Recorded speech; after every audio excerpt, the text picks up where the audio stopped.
ಈಗಾಗಲೇ ನೀಟ್ ಪರೀಕ್ಷೆಯ ಪೇಪರ್ ಮಾರಿಕೊಂಡಂಥ ಸುದ್ದಿ ಬಯಲಾದ ನಂತರ ಇಡೀ ಭಾರತ ದೇಶದಲ್ಲಿ ಯುವಕರ ಜ್ವಾಲಾಮುಖಿ ಹೊತ್ತಿ ಉರಿತಾ ಇದೆ.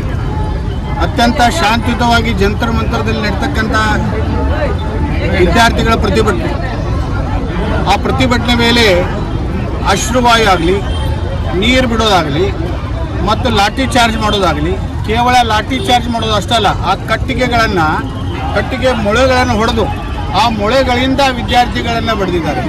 ಅಂದರೆ ಅಮಾನುಷ್ಯ, ಬ್ರಿಟಿಷರಕ್ಕಿಂತ 100 ಪಟ್ಟು ಹೆಚ್ಚಾಗಿ ಇಂಥ ಘಟನೆಗಳನ್ನು ನಿರರ್ಥಕವಾದಂಥ ಈ BJP ಸರ್ಕಾರ, ಕೇಂದ್ರದಲ್ಲಿರ್ತಕ್ಕಂಥ ಸರ್ಕಾರ ಅತ್ಯಂತ ಕೆಳಮಟ್ಟಕ್ಕೆ ಹೋಗಿ ಯಾರು ಭವಿಷ್ಯವನ್ನು ರೂಪಿಸ್ತಕ್ಕಂಥ ವಿದ್ಯಾರ್ಥಿಗಳಿದ್ದಾರೆ ಅವರ ಮೇಲೆ ಇಂಥ ಲಾಠಿ ಚಾರ್ಜನ್ನು ಮಾಡಿದ್ದಾರೆ. ನಮ್ಮ ಬೇಡಿಕೆ ನ್ಯಾಯ ಹಕ್ಕವಾಗಿದೆ. ಯಾಕೆಂದರೆ ಪೇಪರ್ ಇದು ಒಡೆದದ್ದರಿಂದ 150 ಸಲ ಪೇಪರ್ BJP ಸರ್ಕಾರ ಅಧಿಕಾರಕ್ಕೆ ಬಂದ ನಂತರ 150 ಸಲ ಪೇಪರ್ ಹೊಡೆದಿದ್ದಾವೆ.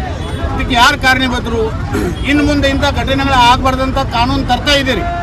ಒಪ್ಪಿಗೆ ಇಲ್ಲಿವರೆಗೆ ಮಾಡಿದಂಥವ್ರಿಗೆ ಏನು ಕಾನೂನು ಕೊಡ್ತೀರಿ, ಏನು ಶಿಕ್ಷೆ ಕೊಡ್ತೀರಿ?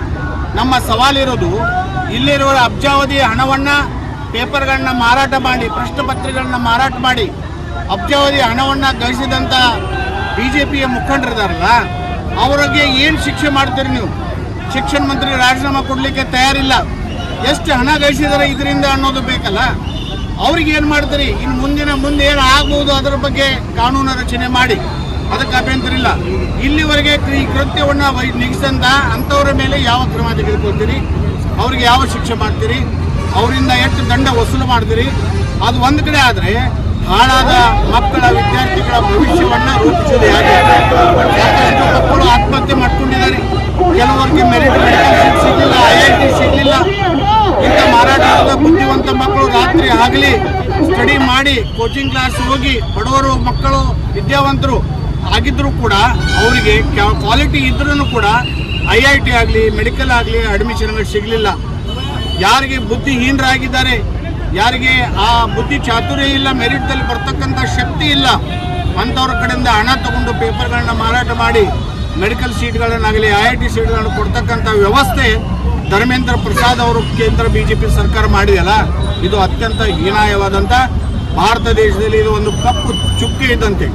ಇಂಥ ಶಾಂತಿಯುತವಾಗಿ ನಡೀತಕ್ಕಂಥ ಮಕ್ಕಳ ಮೇಲೆ ಲಾಠಿ ಚಾರ್ಜ್ ಮಾಡಿದ್ರಲ್ಲ, ಇವರು ಅತ್ಯಂತ ನೀಚರು. ಮನುಷ್ಯ ವಧ ಮಾಡಿದಂಗೆ ಇದು. ಮನುಷ್ಯರ ಮೇಲೆ ಪ್ರೀತಿ ಇಲ್ಲ. ಇವರು ಎಷ್ಟೋ ಹೋರಾಡಿದರೂ ಕೂಡ BJP ಸರ್ಕಾರ ಮನುಷ್ಯರ ಬಗ್ಗೆ, ವ್ಯವಸ್ಥೆಯ ಬಗ್ಗೆ ಹಾಳಾಗಿ ಹೋಗಿದೆ. ಪೂರ್ತಿ ನಿಷ್ಕ್ರಿಯವಾಗಿ ಕೇಂದ್ರ ಸರ್ಕಾರವಿದೆ. ಅದಕ್ಕೆ ಈ ವಿಷಯವನ್ನು, ಹೋರಾಟವನ್ನು ವಿದ್ಯಾರ್ಥಿಗಳಿಗೆ ಬೆಂಬಲ ಸೂಚಿಸ್ತೀವಿ. ನಮ್ಮ ಚಿಕ್ಕೋಡಿ ಜಿಲ್ಲಾ ಕಾಂಗ್ರೆಸ್ನ ಘಟಕ, ವಿದ್ಯಾರ್ಥಿ ಘಟಕ ಒಕ್ಕೂಟ ಮತ್ತು ಕಾಂಗ್ರೆಸ್ ಜಿಲ್ಲಾ ಕಾಂಗ್ರೆಸ್, ಬ್ಲಾಕ್ ಕಾಂಗ್ರೆಸ್, ಎಲ್ಲ ಕಾಂಗ್ರೆಸ್ನ ಯುವಕರನ್ನು ಕೂಡಿ ಇವತ್ತಿದು ಪ್ರತಿಕಾತ್ಮಕವಾದಂಥ ಒಂದು ಹೋರಾಟ. ಈ ಹೋರಾಟಕ್ಕೆ ನಮಗೆ ನ್ಯಾಯ ಸಿಗಲಿಲ್ಲ ಅಂದರೆ ನಮ್ಮ ರಾಷ್ಟ್ರೀಯ ನಾಯಕರಾದಂಥ ಸನ್ಮಾನ್ಯ ರಾಹುಲ್ ಗಾಂಧಿಯವರು ಡಾಕ್ಟರ್ ಬಾಬಾ ಸಾಹೇಬ್ ಅಂಬೇಡ್ಕರ್ ಅವರು ಬರೆದಂಥ ಸಂವಿಧಾನದ ಅಡಿಯಲ್ಲಿ ಕಾರ್ಯ ಮಾಡ್ತಾ ಇದ್ದಾರೆ. ನಮ್ಮ ರಾಷ್ಟ್ರೀಯ ಅಧ್ಯಕ್ಷರು ಮಲ್ಲಿಕಾರ್ಜುನ್ ಖರ್ಗೆ ಸಾಹೇಬರು, ರಾಜ್ಯ ಅಧ್ಯಕ್ಷರು BK ಹರಿಪ್ರಸಾದ್ ಸಾಹೇಬರು ಅವ್ರು ಏನು ಆದೇಶ ಕೊಡ್ತಾರೆ ಆ ಮುಖಾಂತರ ನಾವು ಮುಂದಿನ ಹೋರಾಟವನ್ನು ರೂಪಿಸ್ತೀವಿ. ಮತ್ತು ಅಲ್ಲಿ